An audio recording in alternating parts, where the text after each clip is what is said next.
No, you're good. Because together we're stronger. Individually we are stronger. Remember, every single phone counts. Hello, my friends. Welcome to On Point with Rachel Tourgeman. We're so happy you could join us today, every second Tuesday and fourth Tuesday at 7 o'clock, right here on Facebook and YouTube. We promise you this is going to be a very informative show. We're going to interview people, political parties. We're going to interview corporate gurus, world leaders, just to name a few. And of course, we're going to have experts on social contemporary issues like what? Domestic violence, human trafficking, missing children, mental health, HIV, just to name a few. But today, right here in our studios, we have somebody very, very important in Miami-Dade County. He's a local and international renowned attorney, Mr. Mike Mirabal. Mike, how are you today? Hi, Rachel. I'm doing wonderful. And you? I'm doing excellent. Congratulations, by the way, and you're in Denver. Everybody knows here in Miami-Dade County that you're running for Miami-Dade County Judge seat on August 18th. I am, yes. Wonderful. Well, basically, I'm sure that you would agree, and all the viewers out there, that sometimes when we go and vote, so we get the ballot, Mike, right? And we see all these candidates on this ballot, right? And we don't know anything about them. And that's not good because we cannot make informed decisions, Mike. That's why you're here tonight, because we want to make sure that people know who is Mike Mirabal and what you stand for. How's that? Excellent. Thank you. So let's begin, Mike, with a little bit about you. Let all our viewers know where you were born, your upbringing, if you will. Talk to us about your parents. Go ahead. The floor is yours. Sure. I'm actually born in Miami-Dade County. I was born here at Baptist Hospital in Kendall, from Miami. My family came from Cuba in 1959 with the Communist Revolution over there.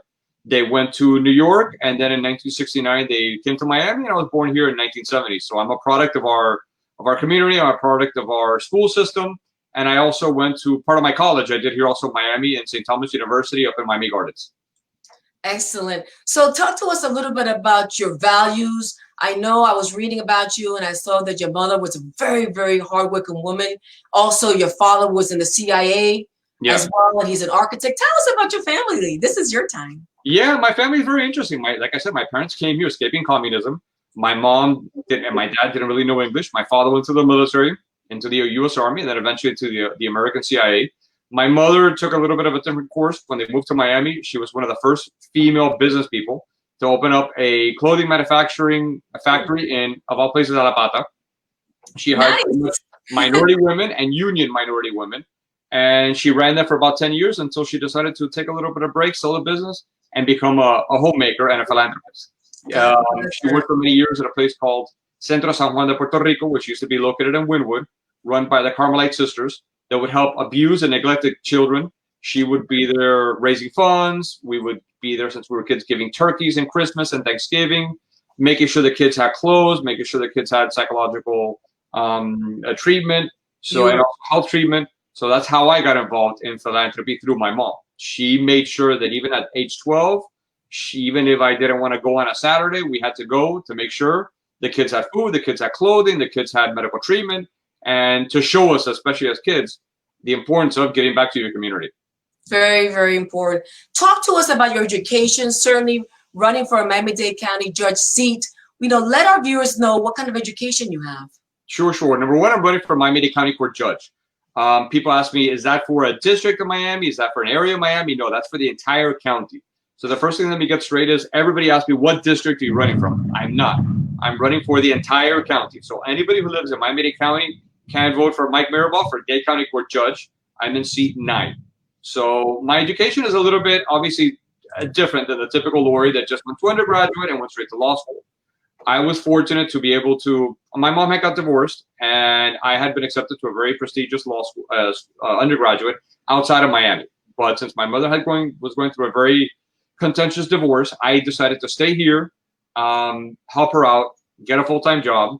We ended up, unfortunately, for a couple of weeks, homeless. So me and my mom and her dog and my parrot were living in our car for a couple of weeks while How old were you then when you were living in the car? At 19 years old.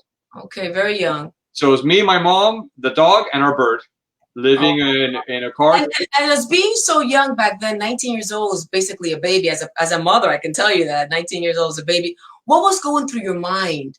You know, your parents came Survival. from India, you're now homeless in the car. Survival. What were you going through? Survival. Survival. Get food. I had a job, so luckily I had a job in the afternoon, a job at night. So I had 2 jobs because I was going to school full time also. So Right. the first thing was save enough money to get an apartment to rent someplace.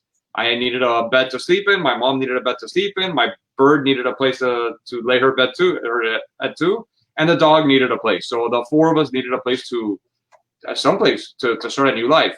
Luckily, I was able to get enough money for a down payment. My mother eventually was able to find a job at a place called Beauty Schools of America, a small cosmetology school in Coral Springs. Believe it or not, that was in 1989. From 1989 until my mom retired in 2013, she brought that company from a little, small, ugly cosmetology school in Coral Springs to an almost $40 million business with 4,500 students and about 300, 400 employees. Wow. So, now I know you got your business acumen. Yeah.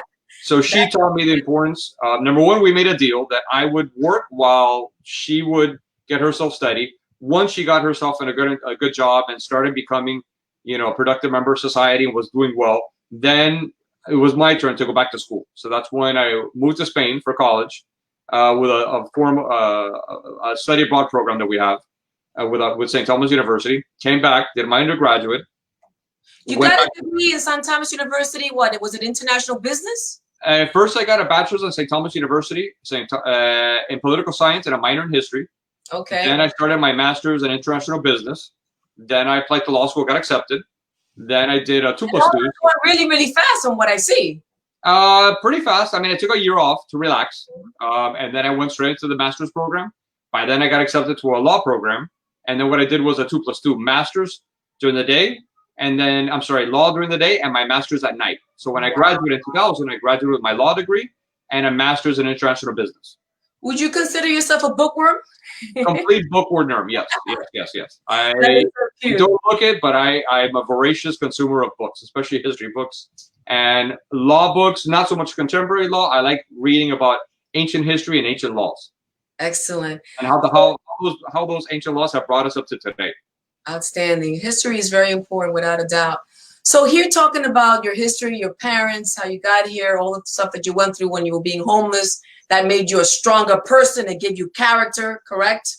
Yeah, no. Like I said, my parents and my grandparents always taught me that the importance of studying, the importance of getting an education, and tempering that with the importance of helping your brothers and sisters in the community, helping other people in the community. Right. So I've always thought, if you were giving a little, give. If you're giving a lot, you need to give even more. You need to give in proportion as to what you get. And even when you don't have, you can still find time to give a little bit. And it helps you. It helps your mind when you don't have a lot to give to others. Well, let me ask you this, Mike. Congratulations on having that kind of impetus to do well in the community. We all know that because we see you in the community everywhere. What triggered you, Mike, to study law? What influenced you to study law? Well, my mom, like I said, was a business person. My father, an architect. But of all the careers, you have been an architect like your dad, right? Right. But look, and that's one reason that we've discussed before why I believe it is so important to do mentorship, internship programs, big brothers, big sisters. Luckily, when I was younger, my best friend's father was a lawyer, one of the first Cuban lawyers in Miami, Cuban-American lawyers. And he took me under his wing, took me to his office. We would hang out and play in his office, put files away, go get him lunch, get him coffee, sit in on some of the trials and sit in on some of the cases. And I saw how he was helping people, how through his job, day in, day out, being a lawyer, he could help people in ugly circumstances like a divorce or a criminal matter or an estate matter or doing a closing. So I realized pretty quickly, being a lawyer, you can actually use it as a benefit to people in the community. So that's kind of what started getting me interested in law at 15, 16 years old. And at that age, it was either that or being an underwater marine biologist at Jacques Cousteau. Really? I can see that with the beard. Yeah. But I love being a lawyer. And that's one of the reasons I actually am running for judge. I want to be a judge. Well, let me ask you this. As a lawyer, you can help and with clients, even though I do pro bono work, which is doing free legal work to the community. Well, I want to get more into that. But first, you triggered a question now as I hear you talking about the judgeships. What are your thoughts, Mike? Share with our viewers on some of the challenges, if you will, that you foresee or that you see or that you have witnessed that judges go through, not only right now in the midst of COVID-19, but also just on a daily basis. What are your thoughts on that? What I've been seeing is there's some judges who have been there so long, or judges that have been appointed by the governor and have never gone through election process, which means that they don't know the community. They haven't gone to the community, asked them for their vote, shown their faces, the community see who they are, and have that kind of relationship. I've seen a lack of compassion, a lack of understanding to what another person is going through, or what, sometimes you might have somebody, a litigant, come in with a criminal matter or a domestic violence matter. And I'm talking, it could be both a perpetrator or it could be a victim. Right. And there's almost a lack of empathy as what that person, what's behind there, what's behind the crime, who's the person behind the statistic. I think we need to have judges on the bench who are a little bit more understanding, a little bit more compassionate, and who value that person who's sitting there, because that person who's sitting there is not just the number of a criminal, or the number of somebody who's in jail, or just you're innocent until proven guilty. Right, or just a victim. There's a person behind that statistic, and I think we need to focus more on that. And so, in hearing you speak about that, what makes you feel that you will be an effective judge, Mike? Number one, I think I have the temperament. Everybody's always told me since I was a kid, I have a very even-keeled temperament, and to get me out of it, it's almost impossible. It's very difficult. Number one, I think you have to, like I said, you have to temper temperament. You have to temper that with intelligence. You have to temper that also with compassion and integrity. And nowadays, you need to also have diversity and inclusion. You need to understand we live in a very diverse community. That's beautiful, right? I love it. Wonderful. But you need to embrace that. And you need to not just embrace it saying, oh, diversity and inclusion, it's wonderful. No, you need to actually bring that into the courtroom. You need to bring that into the judiciary. You got to practice what you preach, in other words. Yeah, exactly. And it's not just something you see on TV or something you see in a continuing legal education course. It's something you need to really practice every single day, because there's people in the community that might come in for whatever case. And like I said, they've had a diverse background or diverse experiences that you maybe particularly have never been affected by. And you need to be able to sympathize with that person or put yourself in their shoes and say, for the first time, this person in front of a judge, they might be scared, they might be terrified. How to put that person in a comfortable zone so you can actually implement the law. That's extremely important. Also, maybe you can discern the puzzle for some of us. Some people say that judges are elected by, appointed. Others are saying that judges are elected by the public at large. Can you discern that puzzle for us? Sure. There's some judges who are appointed by the governor. So, for instance, I know a judge who was appointed 20 years ago by Governor Bush, has never gone up to her election, because every time she goes up for election, every 6 years, judges get elected. Nobody dares to file against this person. And that has caused a certain arrogance with some of these judges who have never seen an election, have never had to talk to a voter, have never had to talk to a member of the community to say, what are your concerns? What do you think? What do you like about this or dislike about that? Or members of the community have come up to me and say, we're terrified to go in front of a judge or with law enforcement for XYZ reason. So I think it's so important for the community to know, number one, who's the person who's going to be there in front of a criminal hearing, in front of a divorce hearing, if somebody dies and leaves a will, or it might get even worse. To know that that judge has been out of the community, understands this community, understands the voters' needs, and is accountable, held accountable, not just have a lifetime judge. This isn't a royalty or a kingdom. This is a voted position. So the people should know who they're voting for. They should look them in the eye and say, I voted for you, or I have this concern. What do you think? And how are you going to make this better? So that's why I think it's so important for people to understand and to know who their judges are and to vote for them. I totally agree with you. Mike, let's just pause for a second and give a big shout out to our supporters, to our corporate supporters. We want to thank, beginning with the Jose Milton Foundation, Anna Vega Milton. If you're watching, I want you to know that we love you. Mike, you know Anna, she's amazing. Yeah. She's done so many altruistic work throughout our multicultural communities. she's like who's who in the world. And I'm just so grateful to God that Anna has taken a liking to our show and she's supporting us. Anna, we love you. Next, of course, we have Mike Mirabal, which is you. Thank you for supporting the show. And of course, our dear friend, Dr. Francesco Dubelli, who's the president and CEO of Survivors Pathway. So to all of you, thank you, because without you, the show would not be possible. Mike, getting back to you and talking about judgeships and all that, I would like to know your history. Take us through a history. Take us to a ride, if you will, as a prominent attorney here locally in Miami-Dade County, Miami, Florida, as well as international overseas in Europe. Sure. Like I said, I've always taken a different path. I've never been the typical attorney to just do one thing. Because I've always been somebody who enjoys a different challenge. So I graduated from law school here. I started working at a law firm where I was a mentee. So the gentleman that I had met had helped me out, given me a leg up and showed me the ropes. Started working with him, opened up my own law firm here in Miami. And one thing that I had very clear from the get-go, anybody who worked at my law firm, which I opened up myself at 32 years old, I made sure everybody in my firm, be it secretary to receptionist to office manager, had to donate time with big brothers and big sisters together as a group. What I figured I would do is help us as a group get to know each other better, build a rapport and respect, while at the same time helping somehow with the community. So that's beautiful. I want to get back to your experience in international law, which I think is very important, especially that you are aspiring to be a Miami-Dade County judge. And of course, people are voting on August 18.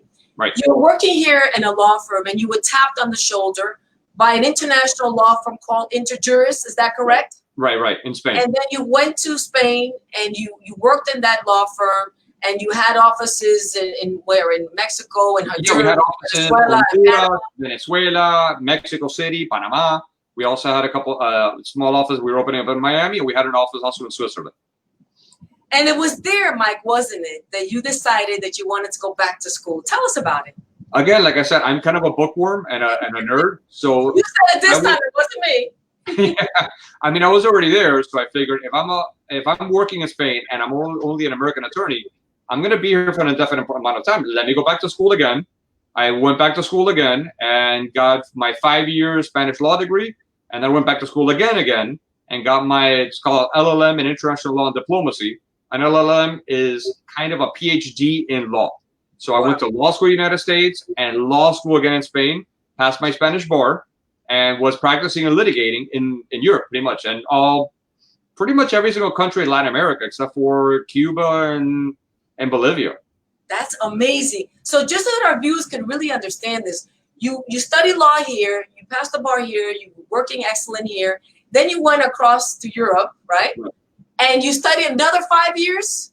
Another 5 years, exactly. And the funny part is, since in Spain you study usually in your early 20s, I was the oldest person in the class by almost 15, 16 years. So I was like the granddad of the class. And you had to study law all over again in Europe. So that's amazing. Yeah, because the thing is, being an American attorney doesn't mean you can practice in Europe. It's a completely different continental law and British American common law. So I had to study law completely all over again from zero. And that might be very interesting if you get elected on August 18 to have a judge of your caliber, Mike. Yeah. Be able to relate to our multicultural, amazing, diverse communities, having the experience here locally, of course, and as well as the international perspective, if you will.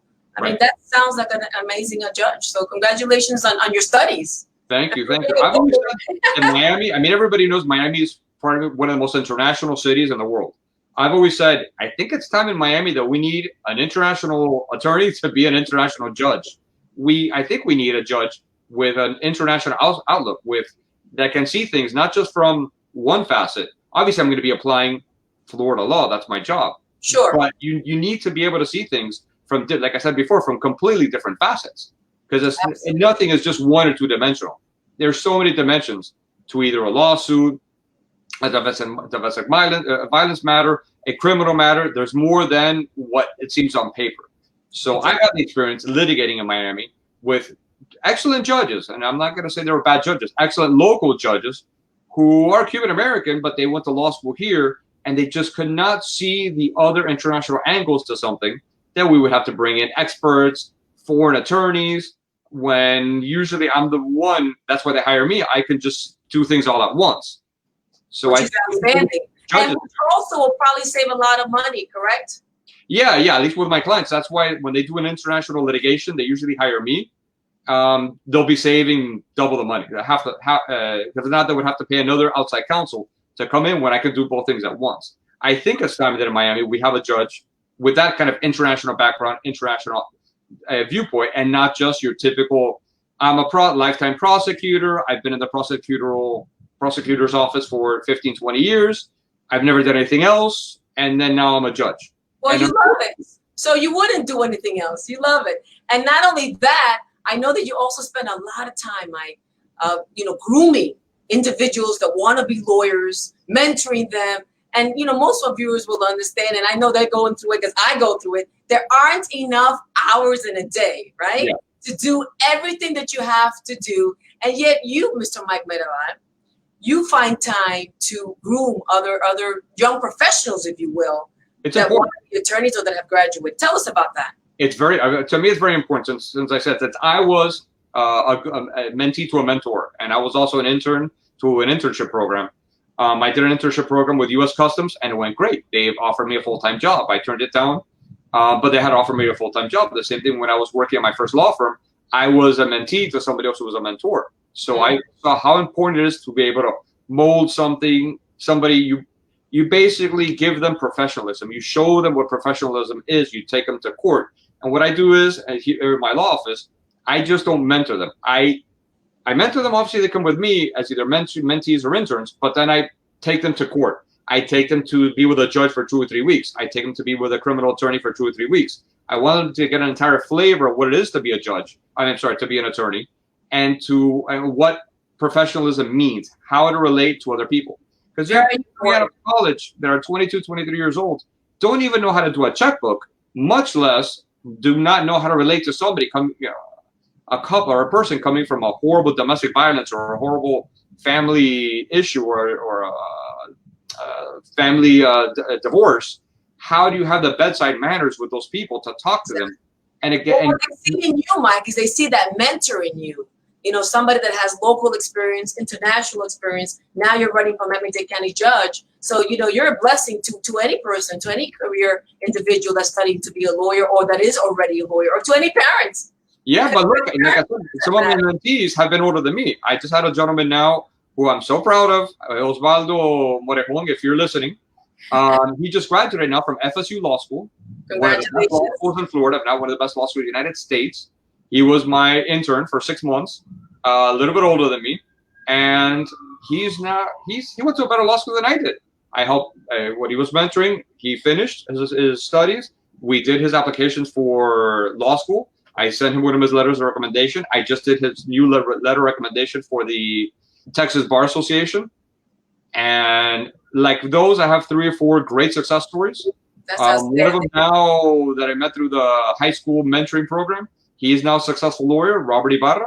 And now I have a young Dominican kid graduating from FIU that's in between wanting to study law or become a police officer. You know what, Mike? That is so rewarding. I want to congratulate you on that particular initiative. It's wonderful. Let's talk a little bit about sharing your experience as a guardian ad litem appointed attorney. First of all, I'd like you to begin to tell all our viewers, what is exactly guardian ad litem, number one. Okay. And number two, what has been your experience working as an attorney pro bono? First of all, pro bono, if people don't know, pro bono is giving free legal services to people who can't afford. So what I've done is either on my own with a couple organizations and also with the other one called the Cuban American Bar Association. So depending, there's several organizations that I work with which come to me and say, Mike, can you take on this case pro bono? Right now, I'm not taking too many because I'm campaigning. It would be a disservice to the clients to take on too many cases that I can handle. But you've done a lot of that before. I've done a lot, especially for domestic violence. I've done domestic violence, both men and women, pro bono cases, and also guardian ad litem. Guardian ad litem is when you step in the shoe, the court gives you the authority to step in the shoes of the parents to make very important decisions on a child's life. So I had one which was a tearjerker, one of the first ones several years ago. Young girl having issues with her family. There was domestic violence in the family. And it was my role to basically determine what was the best situation scenario for that young lady. Right. And I, of course, being the like mentoring and menteeing and internships, I asked her, well, maybe you want to study law? Would you like to work in my office? See if you like it? No. I want to study art. Didn't know that world, but I tried helping her out, and eventually we were able to get her into the art institute of Fort Lauderdale, get her funding, get her some tuition money, get her some scholarship and housing over there. So she already graduated. She graduated last year with a bachelor's in social media. Excellent. Congratulations. And since you mentioned domestic violence, you know how much I have a fervent desire to help victims, especially create the awareness. And as you know, we have a lot of friends in common. Ivan Mesa with CVAC, Dr. Francesco Dubelli, Kate Castellanos, Mercedes Becerra. I mean, the list is endless. Kathy Fernandez Rondo.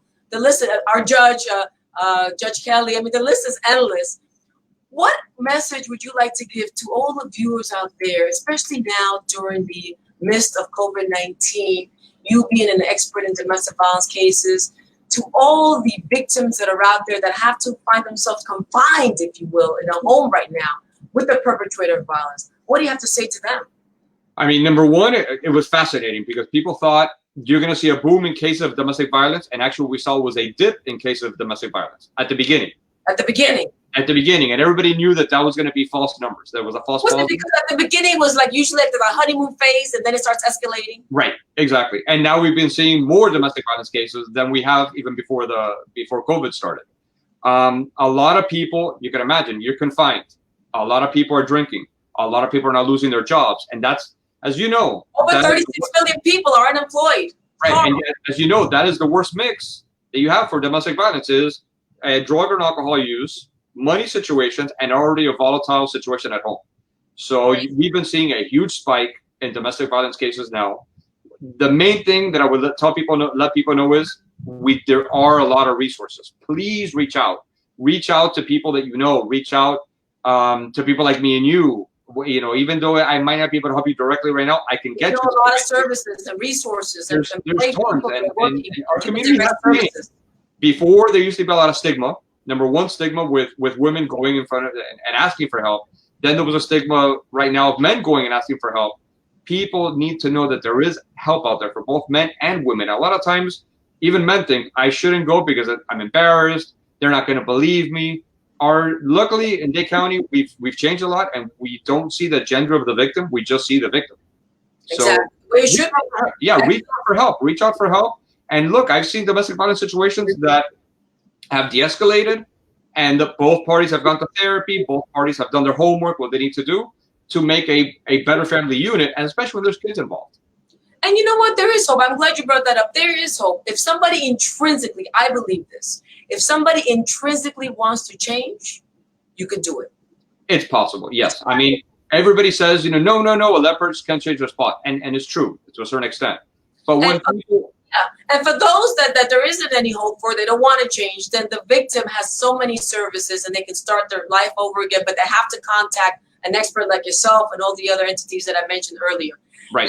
Let's continue with your career. I also know that you do a lot of volunteer work with Global Humanitarian and Protect. Tell us about that. It's two organizations that I'm also a member of, which I'm very proud of. One is called Global Humanitaria out of Spain, and Protect, which is also out of Spain. They do a lot of work, especially Global Humanitaria in South America and Colombia, to stop human trafficking, child exploitation, and also at-risk children, either abandoned children or children who are at risk, to give them food, clothing, education, psychological help, and then training to see if they can get them into some kind of vocational training after.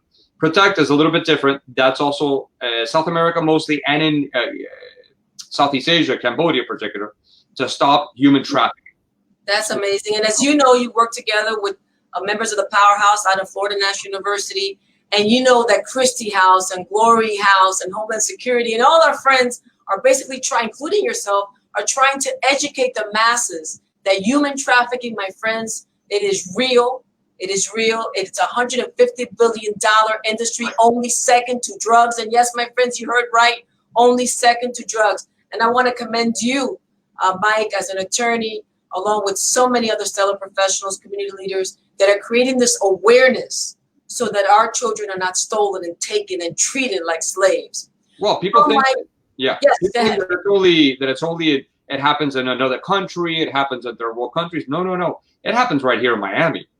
Absolutely. As we know, when the Super Bowl came, the incidence of human trafficking went through the roof. Absolutely. But we're working together as one, and that's Right. great. We have such a great niche of outstanding community stellar professionals that we're part of this group, that we are truly making a difference. Well, Mike, unfortunately, our time is coming to an end. I want to congratulate you on your initiatives, on your willingness, on your impetus to be a Miami-Dade County judge. We wish you the best of luck with that. Is there a last-minute message that you perhaps would like to leave with all our viewers tonight? Yeah. Number one, I wanted to thank everybody who voted for me last time. I had ran in 2018 and lost by a little slim margin. Those are the people who actually, when got me back on the horse and said, Mike, you need to do this again. Mike, please, we need people like you on the bench. Many other people have begged me, do it again. You need to. And I did. And I have to thank those people also. And thank the community for the outpouring of support that I've had, how nice people have been in this entire community. And that's really the reason that I'm running. Not just for myself to try to help, but also those riding on the backs of those people, that they have pushed me to do this. And that's one of the reasons I want to run. I love my community. I adore Miami-Dade County. And I think all of us working together can make a better community and make a better county. Thank you so much, Mike. And without a doubt, again, I want to thank you. I want to thank all our sponsors, the Jose Milton Foundation, Anna Vega Milton, you, of course, Mike, Survivor's Pathway, Dr. Francis Duberly. All of you, thank you for making the show very, very possible, if you will. And Mike, congratulations on your endeavors. Congratulations on all of your contributions to Miami-Dade County. Miami-Dade County is a much better place today because of your contributions. Thank you, Mike Mirabal. And to all of you listening to us, thank you so much for joining us. We hope you will join us every second Tuesday and fourth Tuesday, 7 o'clock at night, right here on Facebook and YouTube. And by the way, if you have a story that you feel is very impactful and it could reach our inner core hearts, then the whole world needs to hear it. Write to me at interviews@onpointwithrachel.com. Again, interviews@onpointwithrachel.com. God bless you all. See you soon. Stay healthy and safe. Bye-bye for now. No, you're good.